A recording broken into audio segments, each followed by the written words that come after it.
You're listening to the most fraudulent F1 podcast with Dan, aka Engine Mode 11. I secretly moonlight as Helmut Marko at race weekends. And Blake, aka Brrrake. Echo chambers of farts and idiots on Twitter after races. It's the EngineBraking F1 podcast. Oh my God, we're here. We're here. You feeling it? Sure, why not?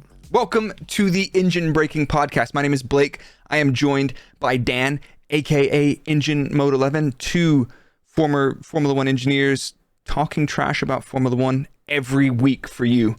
We're recording live right now on Twitch, and you will probably be listening to this on Spotify, MySpace. Do we start the only Formula Ones yet, or have we thought about that? No, I'm in the middle of priming and launching my Only Dads. Okay, nice. It's just going to be images of me cutting the grass, shirtless and things like that. What about the you in the paddling pool with doing the big flex? Yes, yeah, showing the guns. That the fraudy Birkenstocks, you know. We need to get that thing 3D printed and offer it up as a reward. The fraudy. The fraudy. So, welcome to the episode number 26. We've officially made it this far. It's been a freaking wild ride. What are we going to do today? So we've done our Miami preview last week. We're going to go into the news. There's a little bit going on, some stuff happening in the sport that we weren't really expecting. We're going to do a little Imola preview. And then because we are so biased, we're going to give you our random fandom. We're each assigned a team, which is not Red Bull. It can't be Red Bull. And we give them a little report card on them at the end of the weekend in our debrief episode. So if you're new, just tuning in, welcome. We try to pretend that we're completely clueless, and we make that very clear, but we also know a little bit of wheel. But realistically, like if you're listening to a Formula One podcast, I don't know. You're a connoisseur. Big up. I don't know. Trading standards might be able to get involved with us. I'm not really sure. I'm not sure if we're at that level yet, but we're not even on the radar, bro. But anyway. No. Oh. But no Traeger grills, no F1 invites, no fraud investigations. We are just a mere humble small podcast. Yeah. But thanks everyone for listening. Thank you. Pick yourselves up. You know what? I want to manifest this at the end of this season, or probably next European season. I would love to go to a racetrack and go out there and do a podcast trackside at the event, record one after qualifying, get some of our friends involved. I think that could be awesome. Maybe a little road trip with the Ford Transit Texas Custom Edition. Who knows, man? Who knows? Yeah, all the Fiat Panda, one or the other. Ooh, recording live from the Fiat Panda Maranello Apology Edition. Yeah. If anybody's new to the podcast, why don't you explain again? Everybody that's been here for an age, we love you guys, but tell everybody that's new about the Fiat Panda and why that's significant right now. Let's be honest. Soon you'll understand that this is not significant because the conditions are very unlikely to be met, but proceed. Yeah, sadly, but this was pre-season before we really knew how it was going to work out. But I said I've got a history of making some pretty outlandish bets on Twitter, and last year I said, if Mercedes win a race, I'll shave my beard off. And considering I hadn't shaved in like 2 years, it was a bit of a big deal. Anyway, of course, George Russell fucked all that up for me in Brazil. So thanks, George. Blimey. You bell end. But we did manage to raise some money out of charity out of that. So big up. And then this year, I thought, let's up the ante a little bit. And I said, look, if Ferrari will win either championship, right, I'm going to buy a classic Fiat Panda and I'm going to drive it all the way from like London to Maranello and hand deliver an apology letter for all the times I slandered Ferrari on the podcast. We're going to have to get somebody to actually go back through and do a count. Article 753 calling Ferrari a shitbox. Article 754 calling Sainz a shitbox. Article and so on and so forth. So that's it. We're but unfortunately it seems that, you know, unless some madness occurs this season, I don't think, you know, that's going to happen. So yeah, I don't. But we see might it just do it anyway because we're that sort of I mean, even James May of Top Gear Fandom got into you. He said, "Did you buy the car yet?" So we're gonna. Something's got to happen. I feel like, I don't know. You should full send, quit your job. We'll go do content, go on the road, do some podcasts. Maybe get into some burnout competitions in the car park and outside of Maranello. You know, I mean, the only thing I think will burn out on that is the clutch. But yeah, sure. Yeah, send it, mate. Why don't we get into the episode? We've got some news. What's happening in the world of Formula One, according to the EngineBraking Podcast, and why is it significant? Yeah, because we are everyone's major source. We are the authority because we've definitely not read somebody else that's reported this. But as with anything, there's a lot of news out there in Formula One. But here you get two completely fraudulent takes on some stuff. Then you listen for the vibes here. It's not for the facts or the printer. Talking of slandering Ferrari, another thing that I quite often like to slander on this podcast are Pirelli tyres. And that is why our first item is Pirelli, because they are bringing some new tyres for Silverstone, apparently. It's going to be a new, tougher tyre construction from the British Grand Prix to help cope with a rapid escalation in car performance. Definitely didn't read that straight off the press release. Thanks, Mario. Yeah. The new specification contains materials that we already developed for 2024, which will make the tyres more resistant without affecting any of the other technical parameters or their behavior on track. Right, listen, let me tell you now, that's bullshit for a start. Yeah, if you could see my face, you know the doubt meme, press X for doubt. Yeah, we're going to get into that in a minute, but more pressing, right? Okay. They said this move is not being made because of safety concerns, but more as a bid to guarantee no problems further down the line. The compounds of the new tyres will be identical to what is currently being used. But what they failed to mention is that the reason this is going through is because the FIA pushed it through for safety reasons, which they can do as part of technical regulations article 10.8.3. Definitely had to write that down. Yep. You don't know that one. I just thought that was hilarious. Like, this isn't for safety grounds, but we got the FIA to push it through on safety grounds.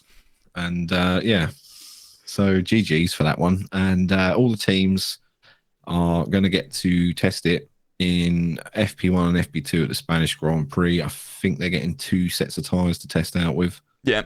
And they'll run them in pre-practice 1 and pre-practice 2. I mean, even my cat, hearing you say that, Barry's like, yo, dog, that's a load of shit. Right, Barry? Yeah, he's passed out now. He got bored of hearing the Pirelli slander. He's like, classic, boring, typical. So what that sounds like is they took at face value that they expected the teams to get slower as a result of the floor edge height changes. And they were like, it's going to lose half a second. But if you looked at the development rate of teams through the season, you're like, Nah. And then you've had teams like Aston make astronomical jumps. Their high-speed cornering performance is probably on par with the Red Bull and Ferrari. They're a little bit slow in the straight line, but it's very likely what they're looking at is stress concentrations either somewhere in the belts or in the shoulder of the tire where it joins that. But the fact that, I mean, they could probably get quite close to not changing many of the other characteristics, but if you change construction, you will change the characteristics. The fact that they're not changing the compounds bodes well, but if you change the construction, you can still impact how the compounds heat up and everything else. So, yeah, like you say, there's no way that you can reinforce the sidewalls or shoulders of these tires and have it not affect the dynamics of the tire in some way. So either way, they can say, the compounds aren't changing, it's not going to make that much of a difference to the teams. Well, that's horseshit, and that's 2 former F1 engineers telling you that that's horseshit.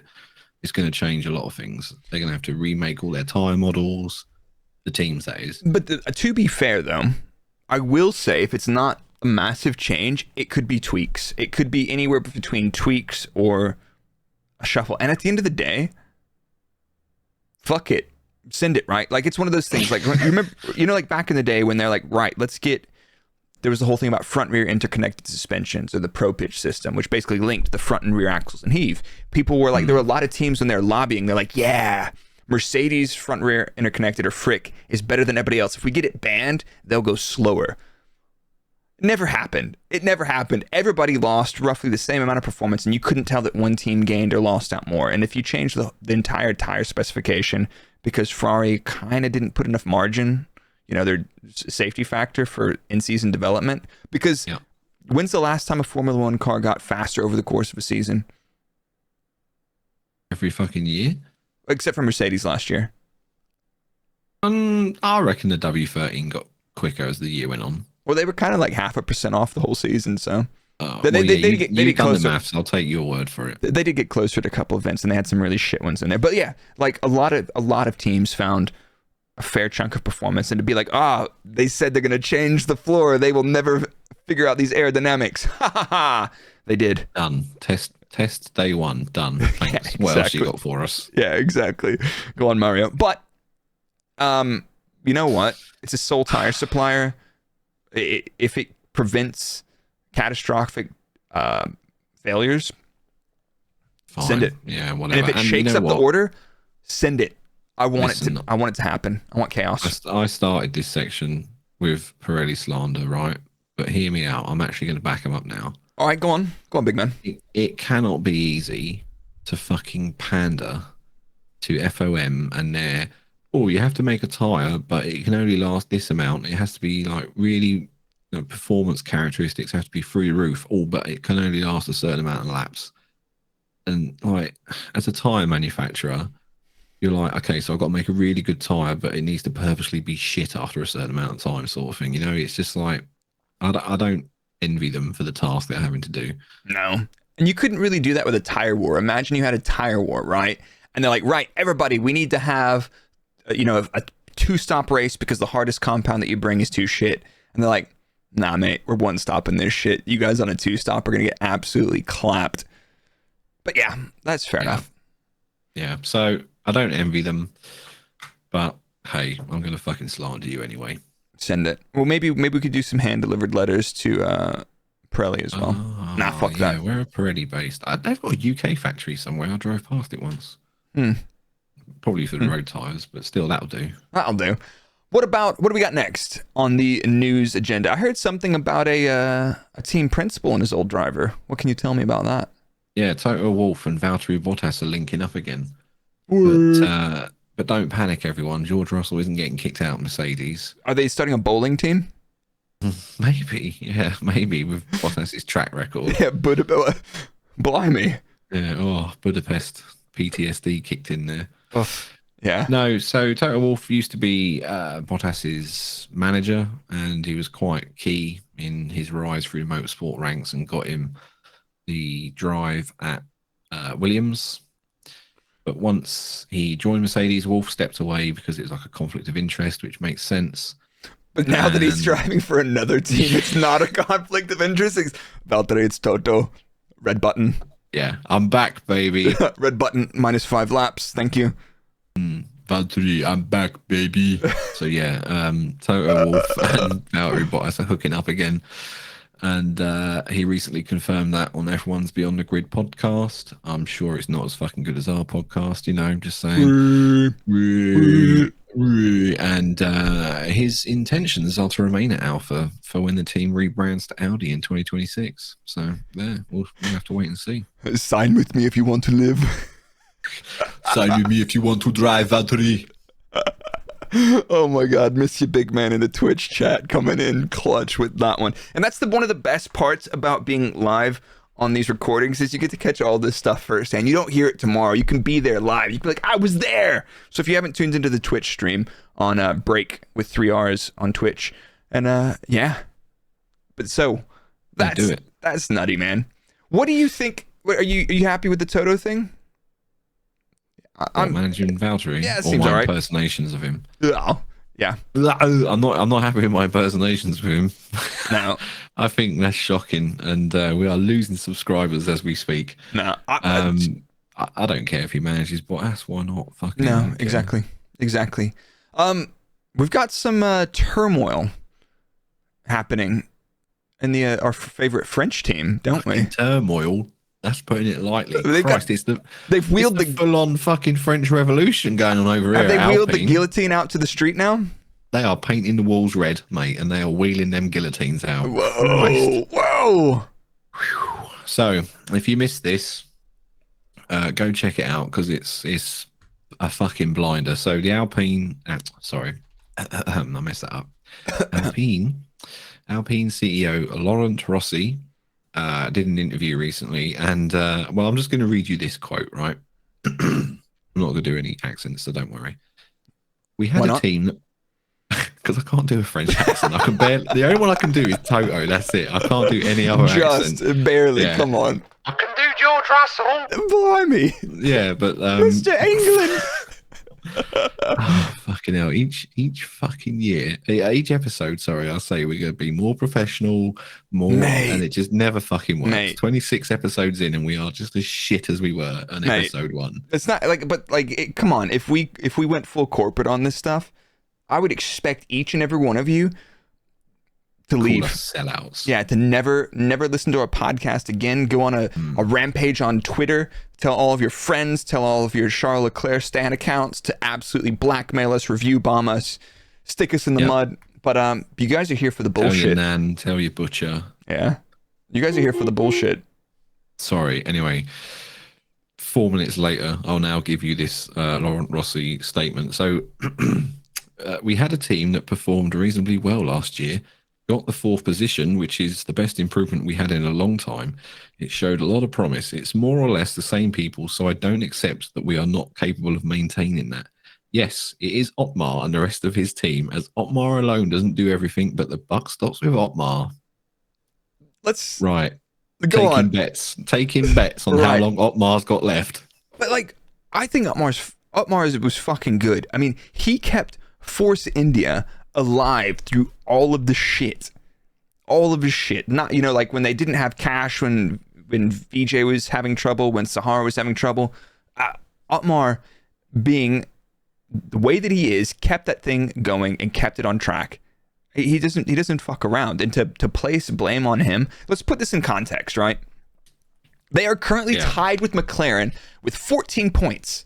Next up the road is Ferrari with 78. The only reason they're not tied for 4th right now is because Aston arose from the dead. They had CPR on a corpse of a race car and reincarnated it as something else.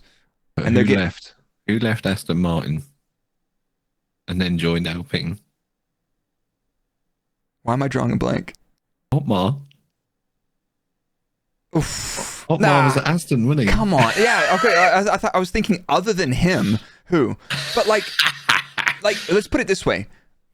Alpine should have done even better last year if they didn't have the Renault engine.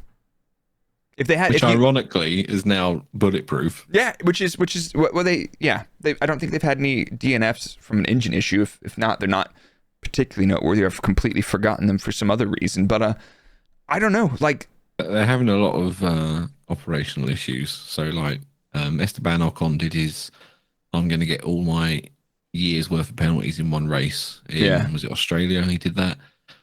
And then Australia's where they both decided to collide. Was it Jeddah? Maybe, yeah. And then they both decided to crash into each other in Australia. Yeah, it's that's actually no. It's not the most bulletproof engine. You're right. Sorry, chat. I forgot they had Baku barbecue, didn't they? Well done, Baku. How would you like your Renault? Well done, Baku. Smoked. Well smoked. Yeah, and then filled with fire extinguisher jizz. But like let's be honest, man. Like putting Otmar on the chopping block is a move from Rossi to be like, I don't know what the fuck is going on. Let me just point the finger at the next person down the line. Sure. You know what? Listen. Tell me. Give me a take. I'm starting my campaign today. Ooh. Ladies and gentlemen, bring back Cyril Abitable. Cyril, a bit of a tool. Yep, bring him back. If you know what, I was surprised by how well he came across in Drive to Survive. And then I'm not gonna say what I think out loud. No, yeah. I'm just not. I just don't feel like that dude was team principal. With 26 fucking episodes in, let's not get cancelled. Yeah, but like he did not. Cyril's a bit. Cyril's a bit busy at the minute. He's currently the team principal of Hyundai Motorsport. There you go. I'll just check that out. So perhaps maybe he's not available. Yeah.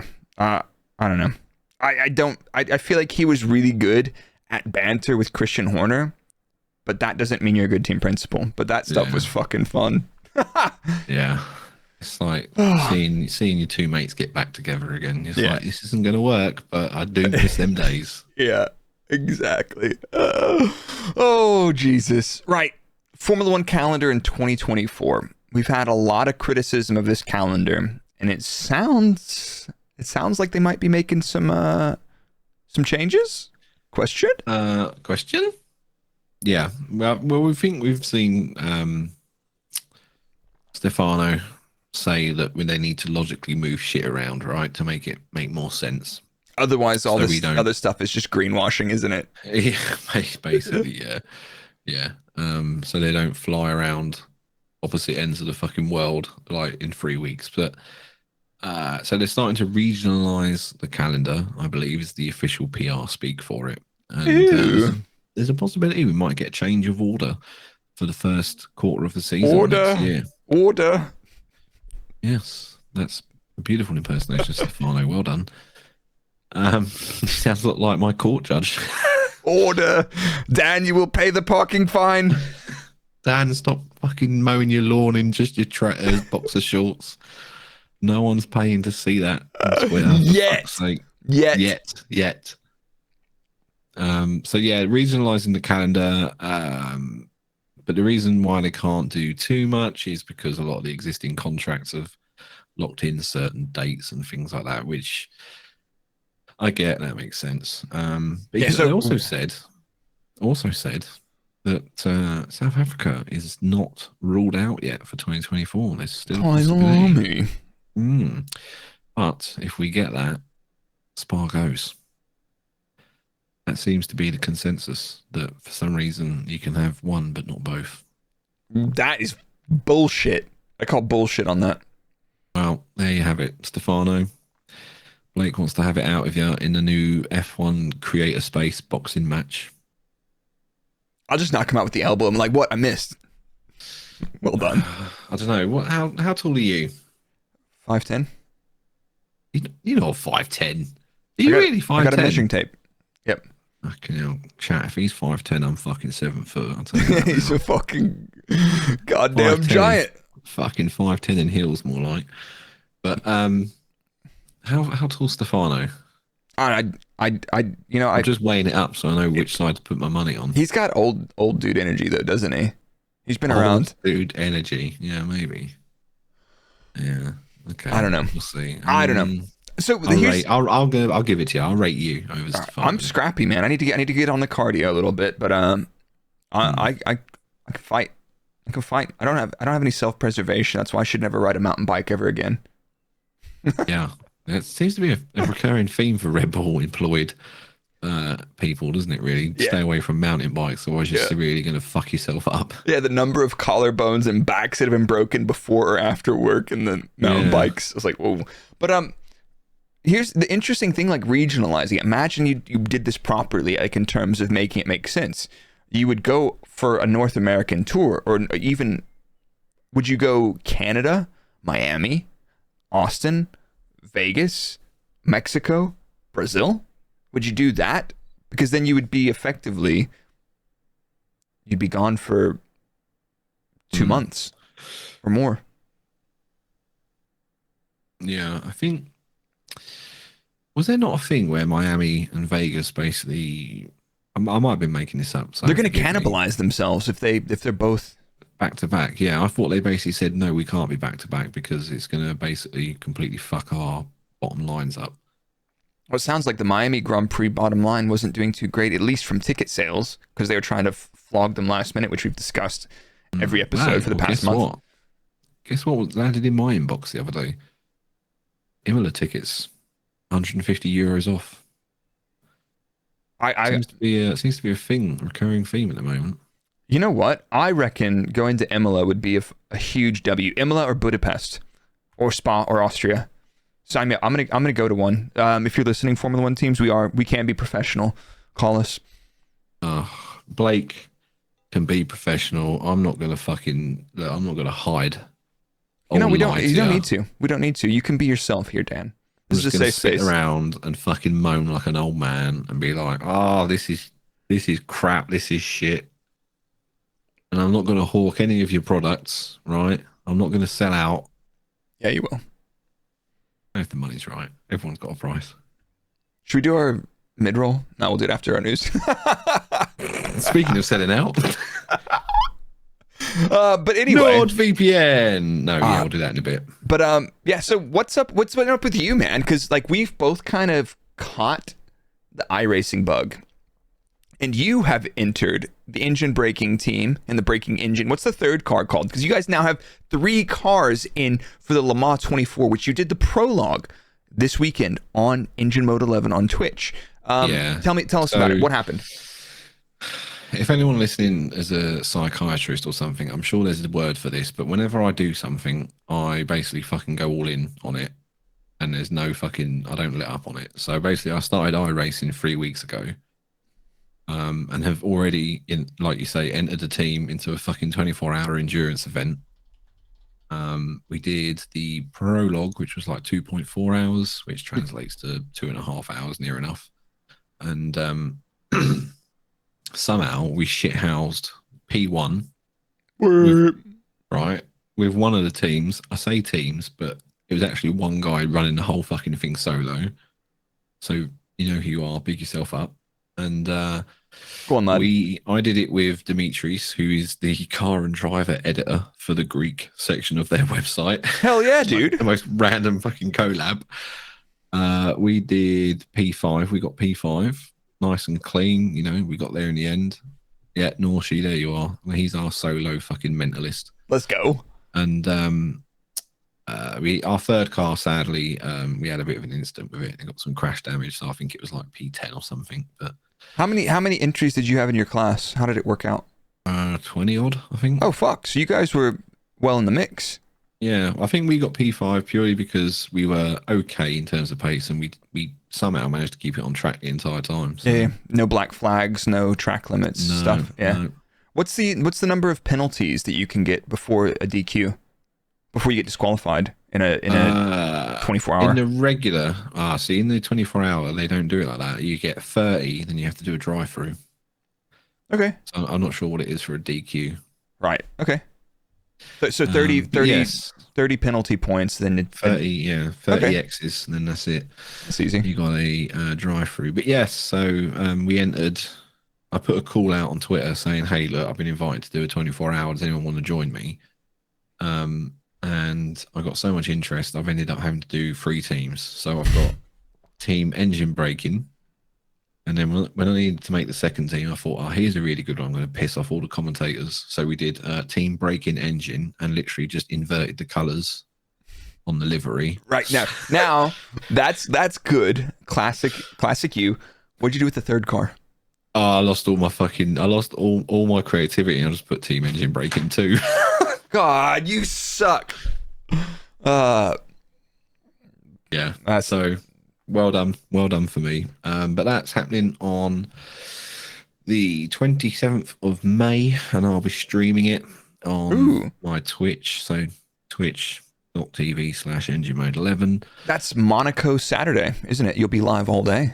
Yeah, no one wants to watch fucking Monaco, do they? So qualifying will be all right, but like it's just an hour and a bit. We'll be good. Yeah, and then in the week leading up to that, I'm going to be streaming. The aim is to stream every day in aid of Samaritans, which is a UK-based suicide prevention hotline. They were the people who I raised the $3,000 for last year for shaving the beard. My wife has made me promise not to shave the beard this year, so I've set the modest target of £1,000 for that. And if you want to help out, I shall put the link in the show notes. Yep. So if you're reading this in the description, Twitch chat, we'll put it in the Discord later on the Engine Braking Discord, so you can find out more about that, how to contribute. If you've got some spare pennies knocking around, it will go to a very good cause. Again, that's awesome, man. I appreciate that. That's super huge. And we'll get something going. Don't worry, man. Yeah. But you guys are awesome. Thanks for that. But Basically, me and you are sellouts to iRacing now. Yeah, exactly. And so I didn't, because I stream Saturdays and Sundays during races, and I didn't want to commit to doing a 24-hour. And I wasn't like at the point it came up, I wasn't sure how much I'd love iRacing, and I'm so freaking hooked on it. Like, inject it into me. It's good. But speaking of selling out, because I don't feel like this is really selling out, because this is a product that we both use. But we got a quick word from our guys at NordVPN. Hello, it's me again. Just to tell you that we are continuing our deal with NordVPN to give you an exclusive offer. You can get it by going to nordvpn.com/engine to get a huge discount off your NordVPN plan and 4 additional months for free. It's completely risk-free with Nord's 30-day money-back guarantee.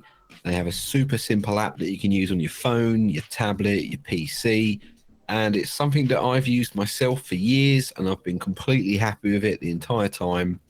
And it's just in time to get around that potential geographical restrictions for F1 TV.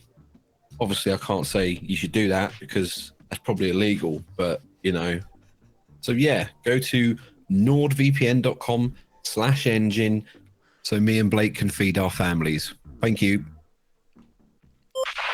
To be fair, I don't need to feed my families, but Sterling and Barry need that good kibble. But yeah, no, I've got a family. They need feeding. Yeah, but seriously though, like kids, fucking kids. It's unbelievable how much they eat, and then the wankers leave half of it at the end of it. Yeah, and then you're like, all right, I'm gonna mop that up. But seriously though, like on a legit, this isn't part of the integration, but I use NordVPN for everything. Like, that's great. And also, I realized that you can watch IMSA races outside of the US.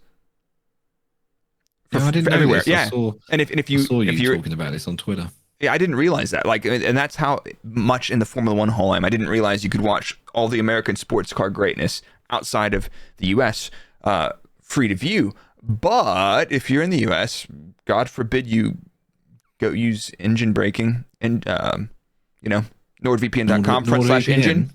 Cha-ching. Yeah, exactly. Get that money.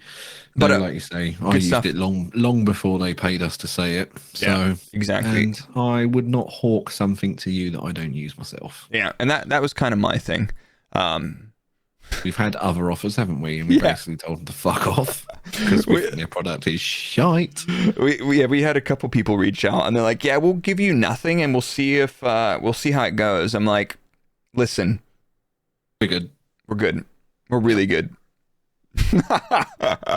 But anyway, let's get on to the Imola preview. And I did a little bit of research because I got to be honest with you, the old Imola, which in modern times was held up until 2006, then it disappeared from the calendar. I didn't really start watching Formula One until 2007. I was a late adopter of Formula One in the US because, especially back in the early 2000s, Formula One was pretty niche back in the day, but the circuit dates back to 1953 with several different configurations and changes. And it was the host of the San Marino Grand Prix between 81 and 2006. But after the tragic events of the 94 San Marino Grand Prix, we had of course. Yeah, I didn't even think. So Tamburello was a flat out left-hand corner, super high speed, really bumpy. And the runoff was basically a concrete wall. And there was several other incidents in years prior to that. And people were like, this is a sketchy place. And then that weekend, we lost Ratzenberger and Senna in the same spot, I believe. But really tragic. But yeah, Autodromo Enzo and Dino Ferrari. I've never watched a race on the old. I think I've only ever seen a race there similar to you since it came back in 2020. Yeah, so the track is super cool though. Going through watching the replays, it's got everything. It's got low speed chicanes, high speed chicanes, low speed corners, medium speed corners, high speed corners, long straights, high top speeds, and it's got gravel runoff. It's punishing. A rarity. Yeah, and it's a punishing track with some elevation change. So I've got some trivia for you, Dan. Oh shit. Lewis Hamilton holds the race lap record from 2020, but there's a Red Bull employee who also holds a track record at Imola. A Red Bull employee? past or present? Present. Or am I not? Present. What's Adrian Newey done at Imola? No, Helmut Marko, 1972, has the track record for Group 7. Group 7 at the time in the 70s looked like what a Can-Am car was. So it was a two-seater side-by-side racing car, like a prototype race car. Helmut Marko in the Group 7 track record. Thanks, Wikipedia. That is a good bit of trivia. Yeah, I didn't realize that, man. Oh, man. But I was like, hold on a second. What's this dude doing here? It's sometimes easy to forget Marco used to be a driver. Yeah. I do forget that sometimes. Dude, the dude's hard as fucking nails, though, dude. Lost his eye to a stone through his visor, and he's back at it right after that. What a mad lad. Mad lad. So the last couple of... Imola came back onto the calendar a little bit by accident, really. So in 2006 was the last Grand Prix there. Then they switched to just having it the Italian Grand Prix only in Monza. Sometimes they'd have both. But it was originally intended as a placeholder for a bunch of canceled races in 2020 because of COVID. And they're like, right, all these races have bailed. Imola, you guys want to fuck around? And they're like, oh, hell yeah. But yeah, we've had Grand Prix there since 2020. Lewis won the 2021 and Verstappen's won 21 and 22. I forgot that we had a sprint last year because that's how little the sprints have an impact on anything. Yeah. And you know who else forgot? Me. Because me and you, a couple of hours ago, we were in the WhatsApp group saying, did they have a sprint now? I don't remember there being a sprint. So yeah, we are fraudulent to the max. But like, honestly, so 2020 COVID times was not fun to be working in Formula One. It was kind of shit for the people at the track and the factory. A lot of people were at home. I did not. You were the same. Like, I was in the factory because I had to operate the simulator and do all the test plans. I couldn't do that from home. So 2020, let's just do a quick roundup of the last couple of years. And I think the races there have been pretty exciting. 2020, Bottas pole, Hamilton win, Verstappen DNF. Max had a huge puncture and walked out of that race in the gravel trap. Debris, what it was. Classic debris. So it's a good thing that they're updating those tires for Silverstone, but hopefully we don't need upgraded tires this weekend. Russell Bindit under the safety car in the Williams. Oh, and, yeah. I keep forgetting all this. Yeah, dude. And then Kvyat and the AlphaTauri takes it to the Ferrari. I think he finished 4th. I was like, go on, lad. Yeah. 2021, heavy rainfall on the grid. Everybody starts on intermediates. Schumacher bins it. Latifi bins it. He cuts off Mazepin, ends up in the wall. When pitting from inters to dries around mid-race, everything goes off. Hamilton bins it into the wall, nose first. He backs it out and gets it done. Russell overtakes Bottas, and he touches a little bit of a wet patch. They have a huge shunt, which causes a red flag. And that track is so tricky when you've got the drying line forming, especially during the race, because that does make it tricky to overtake. But the likelihood and probability for mistakes is huge. The number of spins and bins that we saw on those mixed conditions, it's like it's a better version of what happened in Singapore last year. Remember on the inters, and there was one line forming, and you had to stay on that line. And then when you went on slicks, it was so dangerous. It's like that. Sign me up. Yeah, and that was the birth of George Terrorism Tour. Russell. I love it. He stepped out of the car and basically gave a very stern talking to Bottas. He slapped him with his glove in the helmet. I'm coming for your seat next year, you fucking brick. Oh my God. Ericsson hit him. But last year, 2022, was sprint weekend. I forgot about the sprint entirely because, let's be honest, sprints aren't real. I was on the sprint hype train, but I'm over it, honestly. The race was another interstart, and this weekend looks like it could be wet as well. Verstappen Perez front row. Ricciardo assassinates Sainz in the Ferrari. Alonso retires early. Leclerc takes a sausage curb and ends up in trouble. Norris on the podium. Norris was also on the podium in 2021. He was. Oh, yeah. So he was, yeah. So Verstappen's won 21 and 22. Norris has been 3rd in both those years, and Hamilton was P2, and then Perez was P2. So, yeah. Yeah. And who would have thought last year? Because McLaren didn't look too hot last year either, did they? No. But like that was beginning of the season where we were like race 4 or something. Yeah. But I mean, sorry, McLaren fans, I don't think there's any danger of it happening again this year. But hey, who knows? Stranger things have happened. Stranger things. Yeah, maybe that upgrade is going to work out. But let's talk about this weekend, Dan, and let's start with from memory. Recite the full name of the Grand Prix. I'm not fucking. I can't do it from memory because it's in front of me, so I can actually see it. All right, do it. Pretend it's from memory. Are you ready? Let me just take a deep breath for this one. Formula One Qatar Airways Gran Premio del Made in Italy dell'Emilia Romagna 2023. It's just like it's got that thing. Rolls off your tongue. It's got that thing. Like when I hear that, I'm just fucking excited, man. I'm ready for Ferrari to win this race. That's what that tells me. Yeah. Oh, someone in the chat says I'm Italian and I'm going to judge your pronunciation. Look, I'm sorry. I'm shit at names. I'm shit at languages. I can barely speak English. What are you good at? Moaning, being old, being a dad. My back hurts. My back hurts too. I'm just here for dad life. I love it, man. That, you know what? That's a noble cause. It's a good one. Thank you. I've fulfilled my purpose in life. Now I'm just waiting to die. I saw your picture. I saw your photo on Twitter with you were out with the little man out for drinks, and he was on the red wine or the grape juice in the juicy bottle. So you had to designate a driver on the weekend. Yep. Yeah, he's a mate. He's full Stevenage, that boy. Mad lad. Oh, so here's something we haven't heard about since February, before the season even started. Apparently, they've Pirelli. I was going to say Ferrari, but like to me they're the same. They were going to bring a new wet weather tire to Imola, but we've not. I googled this. I googled the shit out of this, and it's been dead quiet since February. And there's a lot of criticism last year because we were not running the tires in the wet anywhere because they produce too much spray, which is the whole point of a wet weather tire, is to get the water off of the track so the tires can grip the ground. You've got to put the water somewhere. It goes in the air. Yeah, that's what happens. Perfect for visibility. Oh god, I just threw up in my own mouth. That's how fucking sick of the wet tires I am. Yeah, perfect for visibility.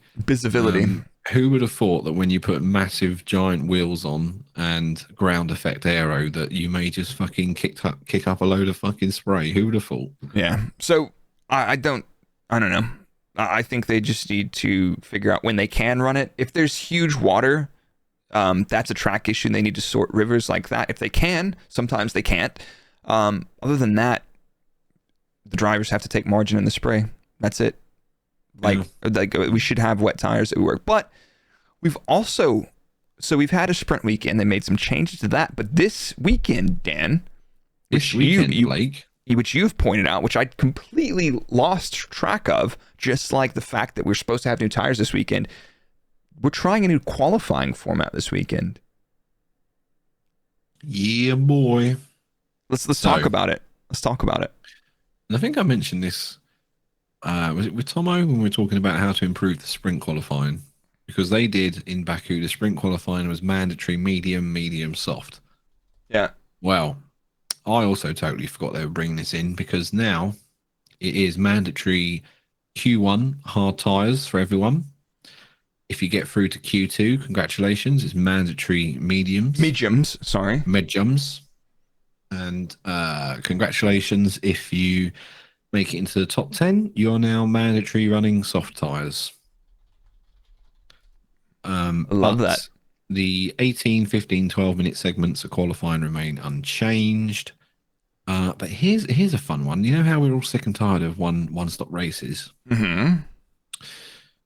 Well, they might inadvertently be here to stay because they're reducing the amount of tyres available to the teams this weekend as well, from 13 sets to 11. For this set style. But like I think that doesn't bother me so much because let's say a lot of teams, like your slower teams, they'll run 2 softs in Q1. If you get in, you'll run 2 softs in Q2. The faster teams will run a new soft in Q1, maybe a new soft in Q2, and then throw 2 sets on for Q3. So I'm not sure if that's going to have I don't know. But I think the bigger thing, which we haven't really talked about, is they specify mandatory race tire. And I don't think there's anything against them specifying the soft as a mandatory race tire. But you would still do a soft hard one stop in any of those races past, so that doesn't change anything. No. And the way it's working out for this, I think, because in the past teams are allowed to sort of mess around with their distribution of tyres and what they get. But I think for this one, they're forcing everyone to take 3 sets of hard, 4 sets of medium, and 4 softs. I think the tyres, you've been the specification or the allocation has been fixed. I think for this season, I don't remember when they introduced that. So that's the simpler. So they've. Oh, is it? Okay, yeah. So now they still have. That was one of those things. I was like, wait, when did that happen? I had to figure that out the hard way. But yeah, so you've got a fixed allocation. Everybody has the same sets. And yeah, wets and inters don't change in terms of the quantity. But this could all be a moot point because if qualifying's wet, well. Now, here's the question. As of recording, and it's Monday night, it said 50-50 on my weather app that it was going to rain. Toss a coin, ladies and gentlemen. What do you only get one set of hard, medium, and soft in Q1, 2, and 3? Or do you just I don't know. I didn't say. Didn't say. Well, we'll see. Well, I'm sure as we get closer to the weekend, more people will be asking the questions because the best we've got is press releases from everybody else. So, yeah. But hey, guess what else is happening this weekend? The Terrorism Tour continues? Possibly. Okay. Mercedes fans, rejoice. It is time. Finally, Toto Wolff and the team have seen the error of their ways and they are bringing a tracing paper copied version of the RB side pods to the Mercedes. Yes, it is the big Mercedes upgrade. Apparently, they are bringing new suspension, new bodywork, and some other bits and pieces. Right, so they've not all of it will be visible externally. So they've got push rod rear suspension, 3,000% anti-dive on the front, 3,000% anti-lift on the rear, 500% pro squat on the rear as well. Yep. I heard on YouTube that's what Red Bull are doing. That's why they're good. Yeah, their official engineering chat there. So here's the thing, right? Go on. If these upgrades arrive and they do the business and Mercedes do really well, right? The internet is going to basically set fire to them and say, well, why didn't you bring this 18 months ago? Right? Cynical man. You're not wrong. But if they bring these upgrades and they're shit, the internet will set fire to them and say, why are these upgrades so shit? Basically, I think Mercedes are doomed either way here. The duality of F1 Twitter. Yeah. Let's be honest, both sides of that coin, F1 Twitter's dog shit. But when's the last time? Yes. Since the introduction of the hybrid V6s, when is the last time we saw any team bring an upgrade that was so clear it was an upgrade? It was, they made a huge pecking order change over a single weekend. I don't recall any. No, I'm trying to think and I can't. I don't recall. But if you're listening and you know, bang it in the YouTube comments and we'll have a look. Exactly. Or at us on Twitter, be like, this is the time that they found the golden bullet. But yeah, Snakes is going to have a look. But this era of Formula One, if they were going to find it, they would have already found it. And this is about incremental gains over a long period of time, trying new stuff on the car, seeing how it works, going back to the tools, iterate, repeat. But finding half a second on a single upgrade, nah. I mean, somehow Aston Martin have done it with a brand new car over the winter, which blows my mind. But yeah, that's it. Yeah, I don't like you say. This isn't magically going to make them quicker than Red Bull, but maybe it will make them more consistently fighting for podiums. Who knows? Ferrari at the moment don't seem to understand their upgrade. Bless them. And the Aston hype train can only last for so long. I think the Aston hype train's got a little bit they got a bit of fuel in that locomotive. Yeah, you think they've got the capabilities? Christ, I can't even fucking talk. You think they got the facilities and the capabilities and they got the facilities, big man. I don't think they've got the facilities, big man. I think, but at the same time, like even if they just hold on to that, second, third in the constructors shouldn't be unthinkable Whether or not it happens or not, it's fucking Formula One, man. We're on race 5. It is close at the moment, isn't it? In terms of constructors' points between Merck and Aston, I think there's only like 5 points in it or something. Yeah, exactly. So let's see. Yeah, we'll see. So all eyes on Mercedes for their upgrade. They also, Toto Wolff also said, I picked this up as well. He said that this is such a large upgrade, they're not even going to bother testing it back to back. They're just going to bang it on both cars. The problem with that probably means, and here's how I interpret that. Like you said, the upgrade is so big, which is it's so many changes to the car. If it's, say, it's new bodywork, you could have it so that you actually have to strip fairings off of the bare chassis or survival cell in order to bolt on the new stuff. So it's impossible to back that. And if they had to do it, it sounds like they believe strongly enough that it's an upgrade that they don't want to back it, and they want both Lewis and George to have those components starting the weekend and work from there. They've hedged bets on that, and it's a strong move. Yep, let's hope they keep it clean, because if they're bringing upgrades to both cars, I'd imagine their spares department is looking quite bare. Yeah, exactly. If you've got a big philosophical change, you're not going to have 20. You're not going to have 5 sets of that thing, are you?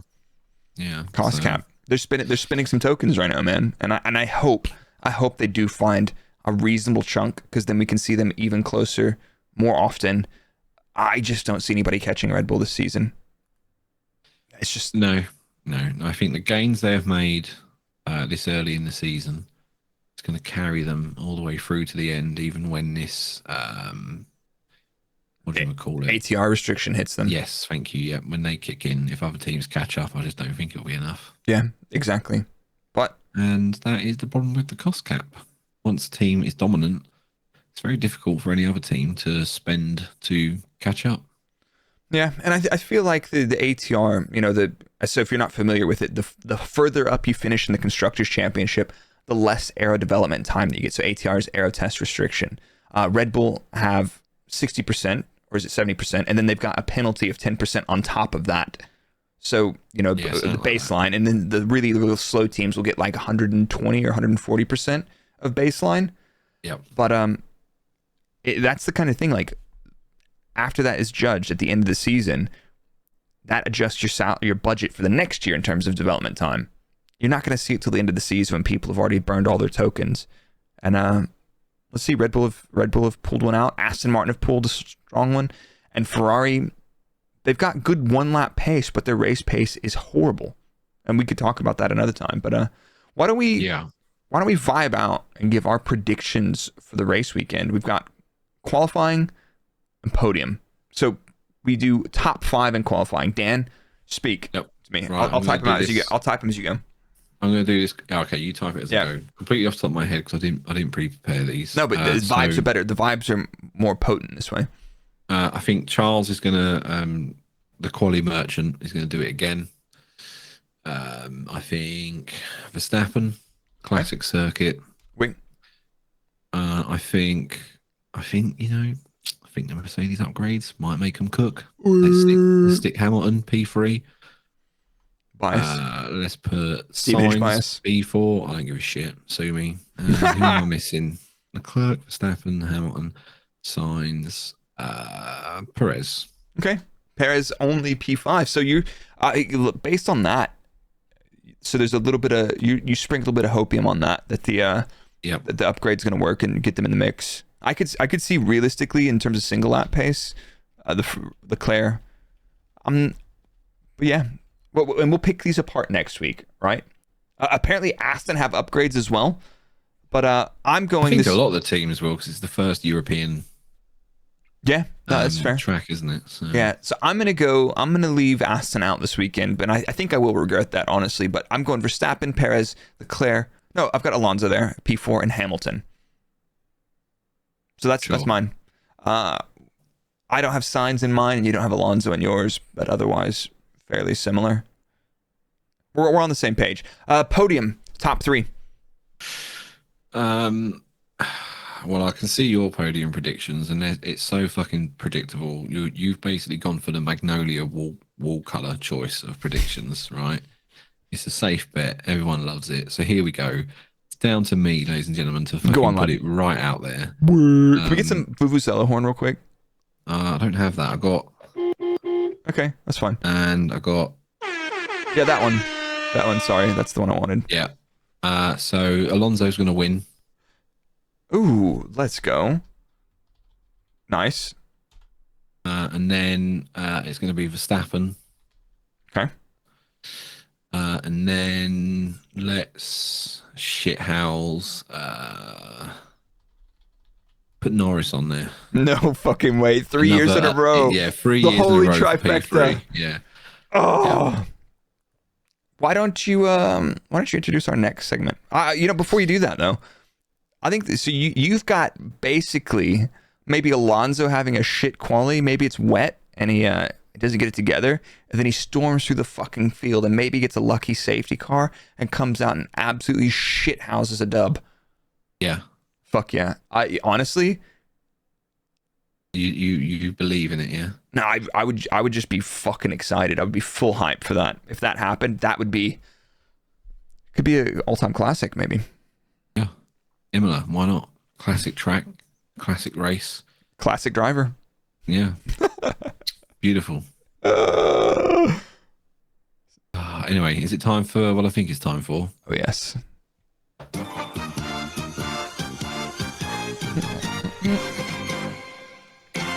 Random fandom.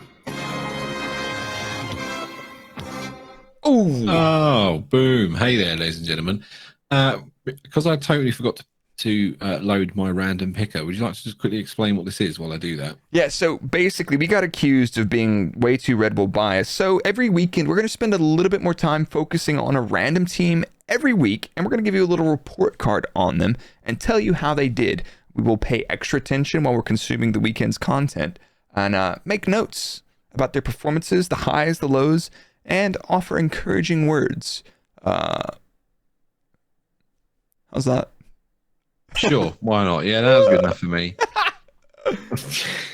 Barry's going to pick a team too this weekend. No, he's not. I've only got 7 teams. That's not right. Nope. We don't include Red Bull or AlphaTauri because obviously that's part of our Red Bull bias. No, I think we leave AlphaTauri in there. That's fine. Oh, you want it? Okay, yeah. I'll let AlphaTauri in there then. AlphaTauri. I swear I'm missing a team. Alfa Romeo, Haas, Aston Martin, Ferrari, Williams, McLaren, Mercedes. Alpine. Fuck's sake. Sorry, Alpine. Sorry, Alpine. Sorry, Otmar. Right, who wants to go first? You, me, or you? Spin it for me, baby. Spin it. I'm spinning it for you, babe. You have got yourself. Oh, it's just clicked over to Aston Martin. Okay. I fuck with it. Yeah? I'm a little bit biased because I used to work there as well when they were Force India. Yeah, I was going to say when it was Force India. Spinning it up, baby. Who do I get? Oh, fuck. You get Ferrari. Yeah. Ferrari. Emilia Romagna. Yeah, that's beautiful. Oh, beautiful, baby. Oh my God. Sweet. I'm looking forward to that. So, I think that's the end of the normal stuff. But remind everybody again, you're going to be streaming all week on Twitch. You're going to be raising money for Samaritans mental health charity, which you've already done bits for and raised loads for them. Get involved. Engine Mode 11 on Twitch. If you're not following us everywhere as well, get involved. I'm taking a break on streaming. I'll be live Friday. I'll be live Saturday and Sunday this week. But your race is next weekend, the 24 Hours of Le Mans. Yes, the 27th. You guys will be getting some practice in. You guys will be doing some race sims with your drivers? Probably, yeah. And again, I'll stream that all on Engine Mode 11 on Twitch. And if you get bored of Monaco, which let's be honest, you probably will, it's a 24-hour race. So we're there all weekend from Saturday to Sunday. Fuck yeah, let's go. Well, everybody, I supported my local butcher last week and I did some pork ribs on the Traeger. Excellent. We're looking at you, Traeger. I love that thing, man. Dude, honestly, I've used it for literally everything. Sausages twice in one day, lunch and dinner. The weather's turning around for the better. We will have, so I'll be live this weekend for Imola. I'll be live Saturday and Sunday, an hour before qualifying. an hour before the race here on twitch.tv/Brrrake. So we'll see what's up. But make the most of this rest because we got a triple header. Yeah, triple headers suck, man. I'm over it. I don't know. Maybe I'll just skip Monaco entirely and just come support you with some strategy or something. I don't know. Oh yeah, please, thank you. Yeah. I'm over triple headers. The strategies don't crash. Yeah, fit fuel and tires when you need to, and happy days. Yeah. All right, ladies and gentlemen, be sure to support your local butchers. We appreciate them. Don't buy Tesco meat. No, get yourself some top quality, solid meat. Go tell your nan that you love her if she's still with us. Tell your mum that you love her. Happy Mother's Day, belated, by the way, of the day. Yep. Moms, you guys rule. Check in on your mates, and if they say they're all right, double check. Yep. And just be nice to each other. Yeah. I'm 35 years old. Like how you lot have some of the fucking energy to argue with each other on the internet over the most pointless fucking things. You know what I will say? I will add to that. I will echo that. I did not mess with Twitter last week. Sorry. I was in the best headspace I had been in for a while. Some people just want to watch the world burn. They have nothing better to do to spread hate and positivity in the effort of trying to look virtuous. Fuck them. Yeah, just stop being so fucking negative, man. Just chill out, enjoy it. Also, fuck triple headers. Yeah, fuck triple headers. All right, peace out, dorks. Fuck off.